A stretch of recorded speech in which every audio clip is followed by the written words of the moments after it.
Ad-du'a dalam bahasa Arab itu artinya adalah undangan. Ad-du'a sebetulnya bukan sekedar permintaan, tapi ad-du'a adalah undangan. Berdoa kepada Allah pada hakikatnya adalah mengundang Allah.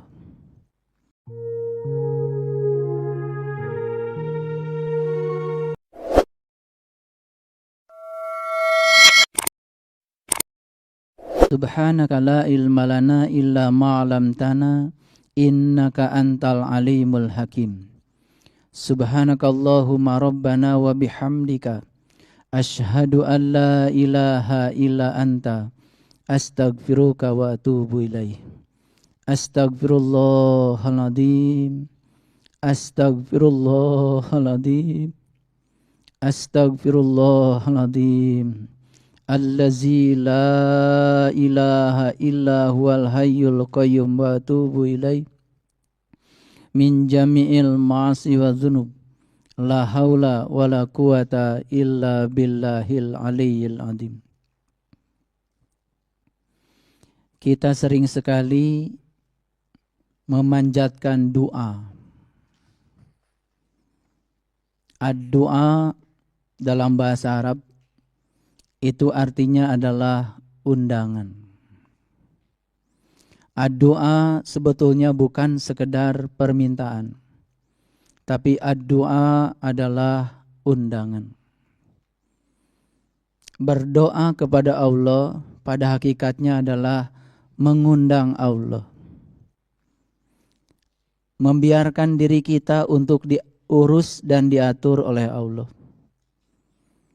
Karena berdoa bukan berarti kita mengatur Allah, mengurus dan mengatur Allah, supaya Allah mengikuti segala keinginan-keinginan kita. Tapi ad-du'a itu artinya adalah mengundang. Mengundang Allah berarti menyediakan segala kondisi yang menyebabkan Allah hadir. Itu sebabnya banyak sekali orang-orang yang menganjurkan kepada kita, berdoalah dengan Asmaul Husna. Karena anjuran itu sesungguhnya berdasarkan Al-Quran. Tapi sayang sekali dalam prakteknya, kemudian kita menggunakan nama-nama Allah yang ada dalam Asmaul Husna, dibaca berulang-ulang tanpa pemahaman. Padahal sesungguhnya nama-nama Allah yang ada di 99 Asmaul Husna itu pada hakikatnya adalah sarana untuk menghadirkan Allah di dalam kehidupan kita. Dan saat kita bisa menghadirkan Allah, berarti kita sudah sukses mengundang Allah.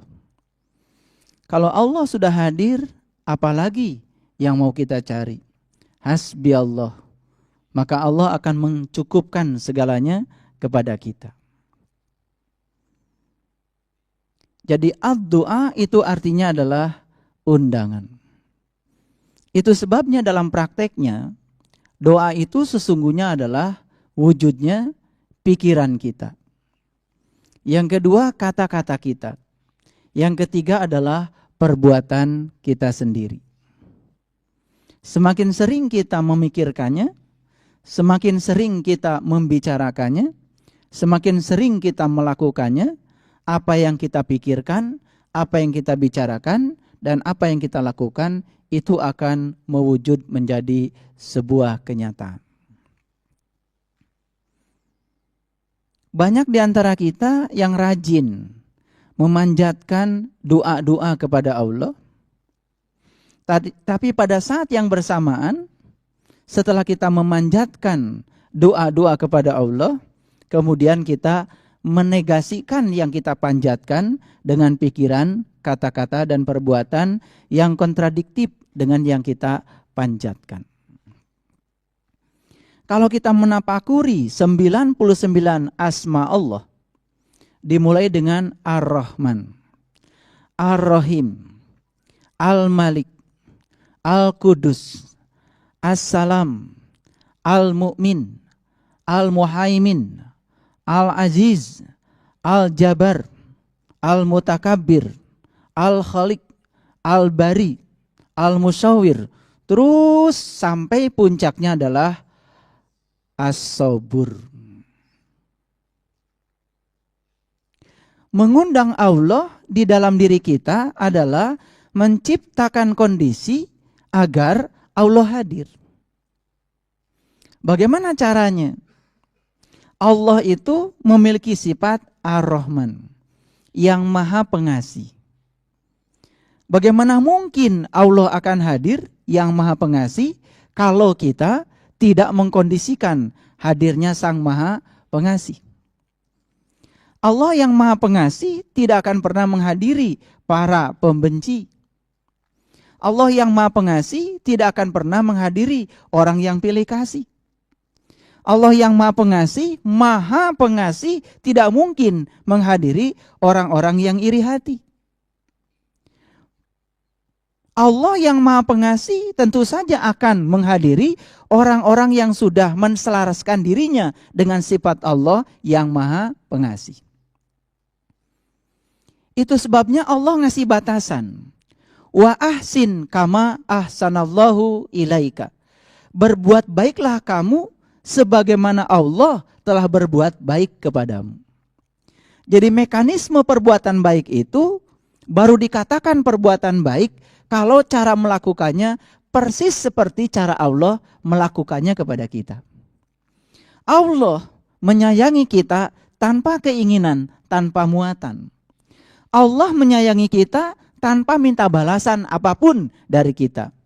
Jadi sangat berbeda kalau kita melakukan tindakan kebaikan semata-mata karena kita menggandengkan kebaikan kita dengan muatan-muatan di belakang. Seorang sufi besar yang bernama Ibrahim bin Adam. Beliau menyampaikan sebuah pesan spiritual yang sangat luar biasa. Yang kalau kita kaji kedalaman pesannya itu sangat luar biasa bagi orang-orang yang tahu. Ada 10 perkara yang menyebabkan doa seseorang itu tidak terkabul. Ada 10 perkara yang menyebabkan ajakan dia untuk menghadirkan Allah tidak sukses. Perkara yang pertama adalah menyangkut Allah. Perkara yang kedua adalah menyangkut Al-Quran. Perkara yang ketiga adalah menyangkut Rasulullah Muhammad Sallallahu Alaihi Wasallam. Perkara yang keempat menyangkut iblis. Perkara yang kelima menyangkut surga. Perkara yang keenam menyangkut neraka. Perkara yang ketujuh menyangkut kematian. Perkara yang kedelapan menyangkut nikmat. Perkara yang kesembilan menyangkut aib orang. Dan perkara yang ke-10 menyangkut kuburan. Saya akan urai satu persatu hakikat dari pesan beliau ini. Semoga kita mendapatkan berkah. Yang pertama, yang menyebabkan kita gagal menghadirkan Allah atau kita gagal merasakan kehadirannya, yang pertama menyangkut Allah itu sendiri. Banyak orang yang menyatakan diri sudah mengenal Allah. Tapi kemudian pada saat yang bersamaan dia tidak menegakkan hak-hak Allah. Bila seseorang menyatakan mengenal Allah, tapi saat bersamaan tidak menegakkan hak-hak Allah, itu artinya dia belum mengenal Allah. Itu sebabnya kunci awal untuk menghadirkan Allah, agar Allah mudah diundang oleh kita, dan Allah hadir memenuhi undangan kita, menjadi tamu kita, dan kita juga menjadi tamunya Allah. Yang pertama adalah kenali Allah, lalu tegakkan hak-haknya Allah. Banyak di antara kita yang menyebut Allah. Kalau ditanya juga katanya sudah menyembah Allah. Tapi tidak kenal dengan Allah yang dia sembah.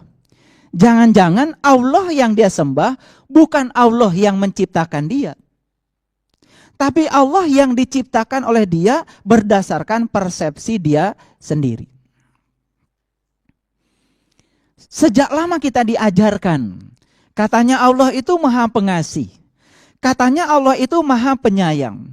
Yang namanya maha itu pasti tak terbatas. Tapi pada saat yang bersamaan kita pun sering merendahkan Allah. Dengan menyatakan Allah itu tukang menghukum kalau kita tidak baik padanya. Allah itu tukang memberi kalau kita baik padanya. Jadi seakan-akan Allah itu memiliki sifat kita. Allah baru memberi kalau kita baik padanya. Dan Allah itu kemudian benci sama kita, bahkan menghukum kita saat kita tidak baik padanya. Padahal sifat itu bukan sifatnya Allah. Itu justru sifat kita sendiri yang pengasihnya tidak maha. Yang pengasihnya terbatas. Sesuatu yang maha, sesuatu yang tak terbatas, tentu saja tidak bisa dibatasi. Di Jakarta sekarang, berapa ribu sepeda motor yang sedang hidup mesinnya? Di Jakarta sekarang, berapa ribu mobil yang sedang hidup mesinnya? Dan semua panas dari sepeda motor, panas dari mesin mobil dikeluarkan ke udara. Tapi apakah udara kemudian meradang, tiba-tiba menjadi panas luar biasa karena menerima panas dari sepeda motor, panas dari mobil yang hidup? Ternyata tidak. Udara saja yang terbatas menerima panas dari sekian ribu sepeda motor, sekian ribu mobil yang hidup mesinnya saat ini tidak meradang menjadi berubah. Itu baru udara yang terbatas.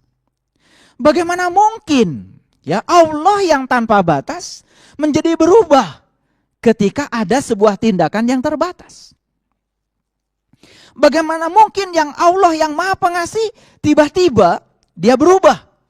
Cuman karena kita melakukan tindakan tidak sesuai dengan keinginan dia. Dia akan tetap menyayangi kita apapun tindakan kita. Jadi mempersepsi Allah seperti mempersepsi diri kita sendiri secara tidak langsung. Sesungguhnya kita sudah merendahkan Tuhan Allah kita sendiri. Jangan-jangan yang dipanggil Allah dalam tanda kutip oleh kita bukan Allah yang menciptakan kita, bukan Allah yang maha segalanya. Allah yang diciptakan oleh pikiran kita sendiri.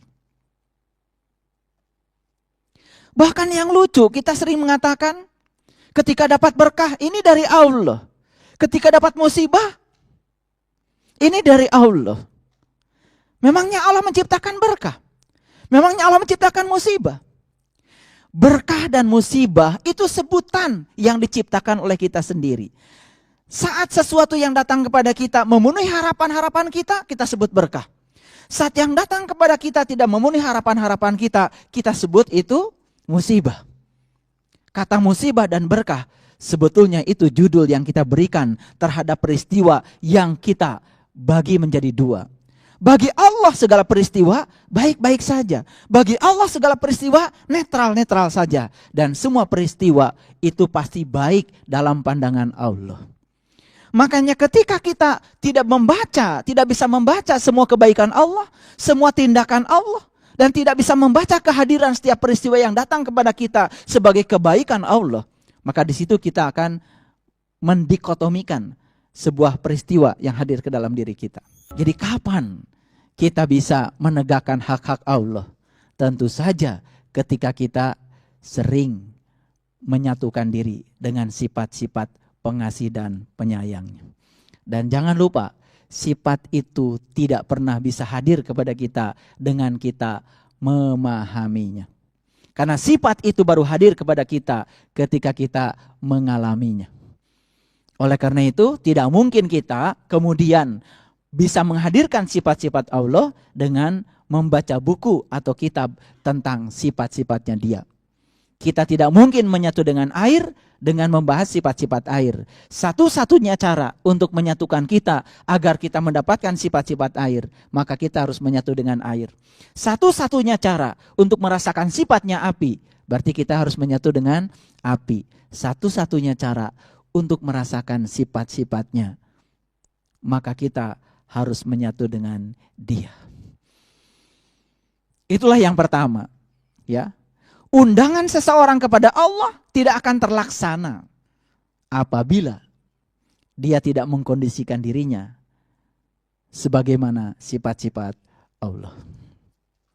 Allah yang Maha Penyabar.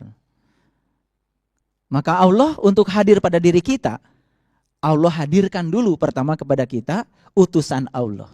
Siapa utusan Allah? Yang tentu saja orang-orang yang tidak sabar. Ketika orang yang tidak sabar dihadirkan kepada kita, tujuan Allah satu. Untuk meluaskan dan menumbuhkan kembali kesabaran kita. Saat kita tumbuh kesabarannya, maka Allah menjadi sangat mudah. Karena Allah juga rindu sebetulnya dengan kita. Cuman kita dengan Allah dipisahkan oleh kita sendiri. Dipisahkan oleh sifat-sifat yang sangat menjauhkan kita dari Allah. Jadi harus kita baca. Kalau ada orang yang dihadirkan Allah untuk membenci kita, bukan berarti Allah sedang mengutus kita untuk menanamkan kebencian kepada kita. Harus dibaca oleh kita bahwa orang yang membenci kita dihadirkan Allah. Tujuannya apa? Supaya sifat Rahman dan Rahim kita tumbuh lagi. Karena dengan cara menghadirkan orang yang semacam itu, kita akan ditumbuhkan. Tapi apa yang terjadi? Kebanyakan yang tidak sadar, saat dihadirkan orang-orang yang membenci kita, malah kita membenci dia. Nah itulah yang gagal kita. Gagal memahami tujuan Allah menghadirkan sebuah peristiwa. Itu sebabnya di dalam Al-Quran, terutama surat Al-A'raf, ada pernyataan Allah yang sangat indah. Pernyataannya begini, barang siapa yang berat timbangan amal kebaikannya, maka dialah orang yang beruntung. Tapi barang siapa yang ringan timbangan amal kebaikannya, dialah orang yang merugi, disebabkan mereka tertutup terhadap tanda-tanda Allah. Jadi kapan seseorang itu bisa timbangan kebaikannya besar dan banyak? Satu, apabila dia terbuka terhadap semua tanda-tanda Allah. Dan kapan dia menjadi orang yang rugi dan timbangan amal kebaikannya ringan? Itu tepat pada saat dia tertutup terhadap tanda-tanda Allah.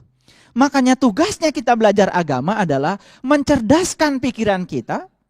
Mencerdaskan pikiran kita agar pikiran ini bisa memiliki sebuah ketajaman untuk melihat pesan-pesan apa di balik kehadiran setiap peristiwa. Makanya jangan salah kalau kemudian banyak orang yang sering menyebut-nyebut kata Allah, tetapi dia tidak memahami dan mengenal kepada Allah, lalu kemudian dalam perjalanannya dia pun tidak menegakkan hak-hak Allah. Disitulah yang menyebabkan itu menjadi hambatan Allah untuk hadir pada orang itu.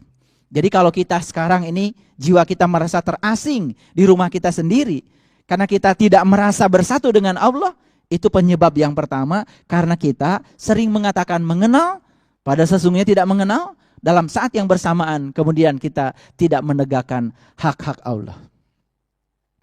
Mari kita baca yang berikutnya lagi. Kan banyak peristiwa yang hadir ke dalam kehidupan kita, tapi terkadang peristiwa itu lewat begitu saja.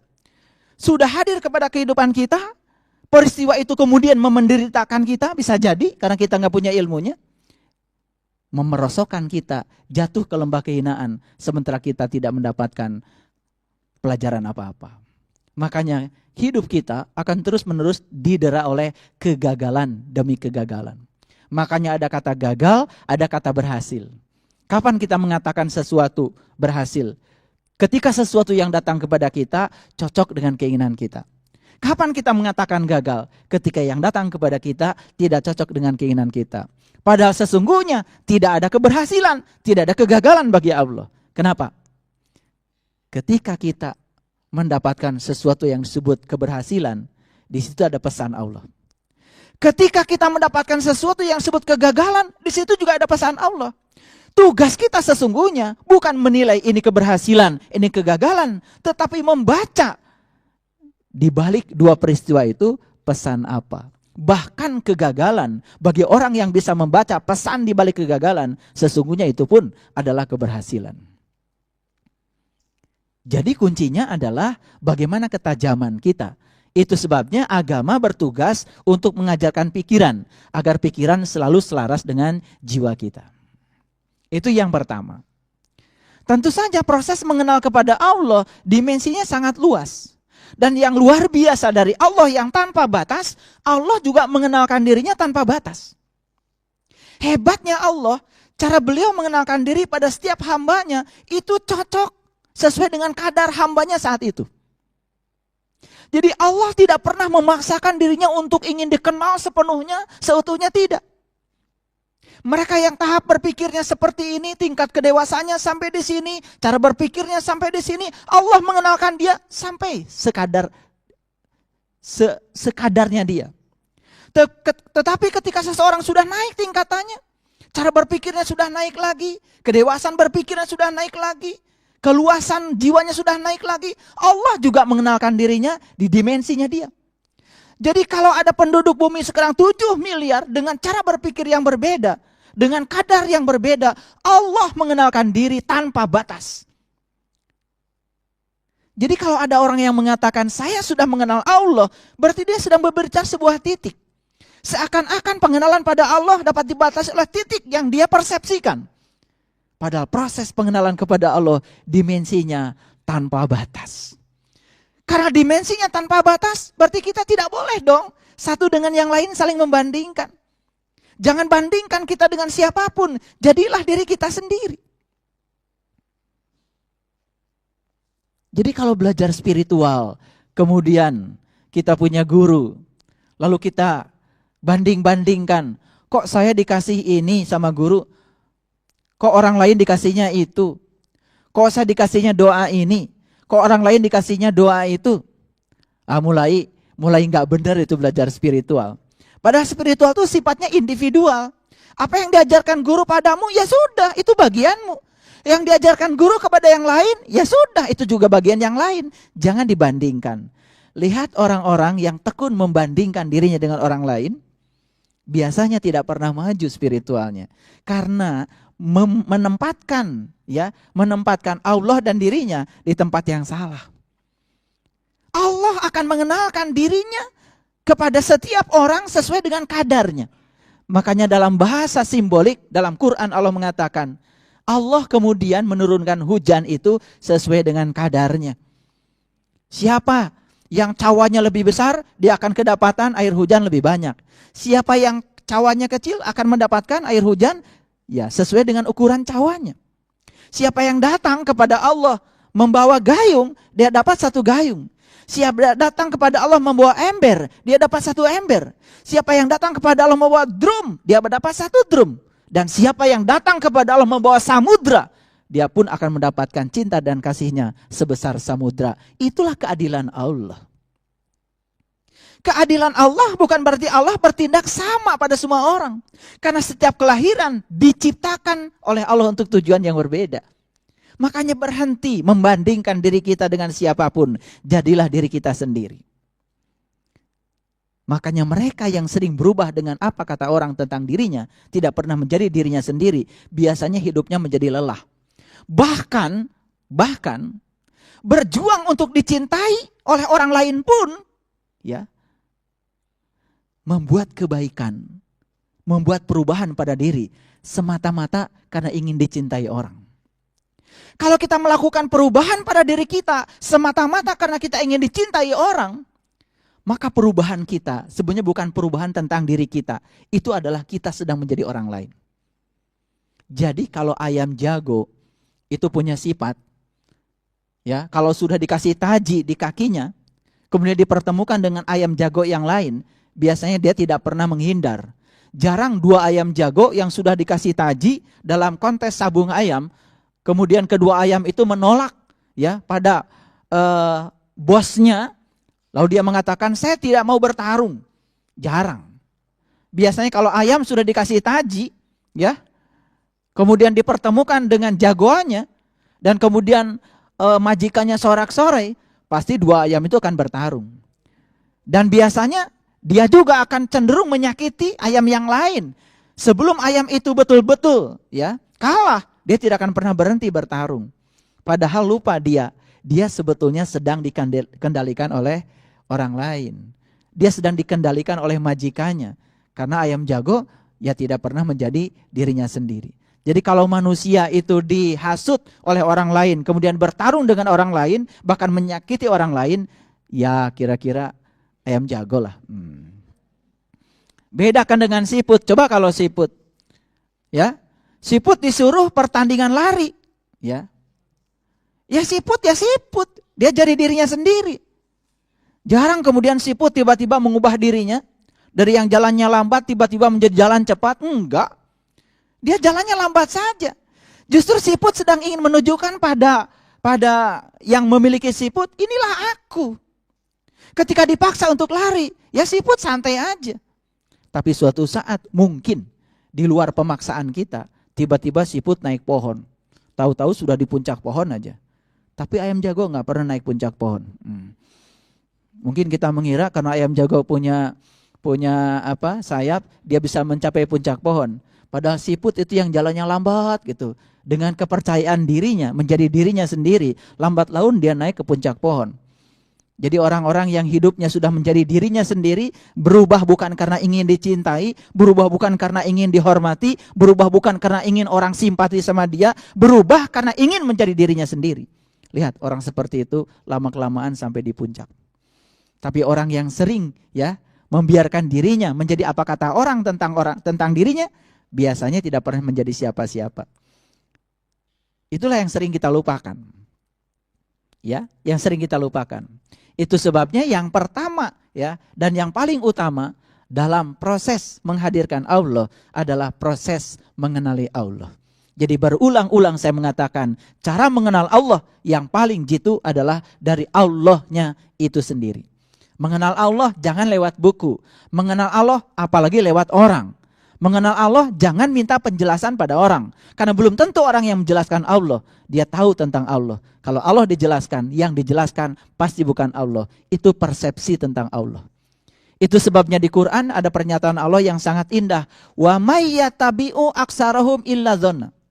Inna dzanna kana la yugni minal haqqi syai'a.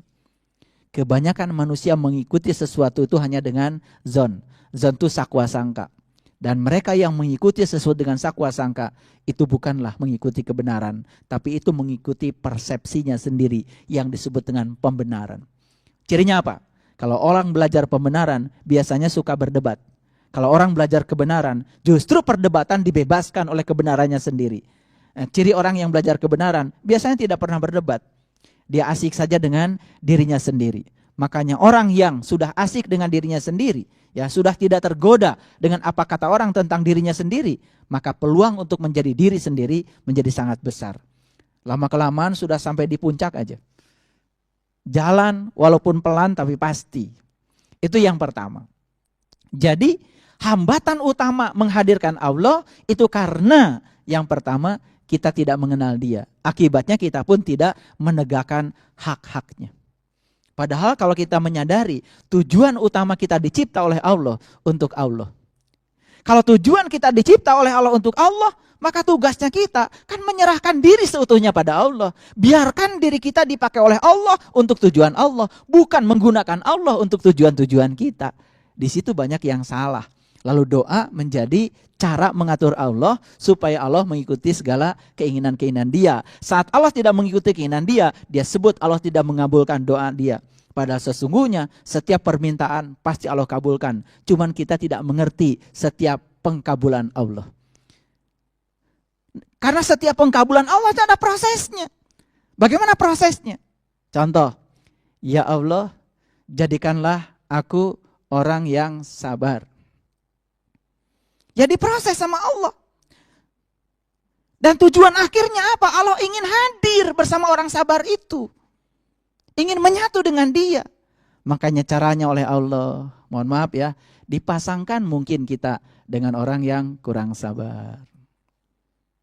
Dipasangkan dengan tetangga yang kurang sabar. Dipasangkan dengan teman bekerja yang kurang sabar. Ditakdirkan juga punya anak-anak yang kurang sabar. Begitu dibaca, ya Allah, ternyata kehadiran mereka semua adalah cara Engkau mengabulkan doaku. Karena suatu saat aku akan menjadi orang yang sabar. Setelah aku menjadi orang yang sabar, sesabar Engkau, maka Engkau menjadi hadir. Itu kuncinya doa. Makanya kalau sudah sampai di titik itu, yang terakhir kan doa cuma satu, hasbi Allah. Cukuplah Engkau. Agak panjang sedikit, hasbunallah wa ni'mal wakil, ni'mal maula wa ni'man nasir. Tapi yang paling pendek dari doanya para nabi, para rasul, cuma satu, hasbiallah. Kapan hasbiallah itu meluncur dari mulut kita? Bukan rekayasa, tapi tepat pada saat kita sudah bisa mengubah seluruh penderitaan, bukan sesuatu yang memenderitakan kita lagi. Makanya agama harus mengubah sudut pandang yang memenderitakan menjadi sudut pandang yang tidak memenderitakan. Karena segala penderitaan berasal dari pikiran kita sendiri. Jadi kita lupa ya selama ini dikiranya penderitaan itu di luar. Padahal penderitaan itu adanya di sudut pandang pikiran kita. Makanya saat kita berhasil mengubah sudut pandang pikiran kita dari pikiran yang memenderitakan menjadi pikiran yang mendamaikan, yang menenteramkan, karena kita sudah bisa memahami, sudah bisa menerima, maka ujungnya kita juga akan rela berkorban. Itulah cinta kepada Allah.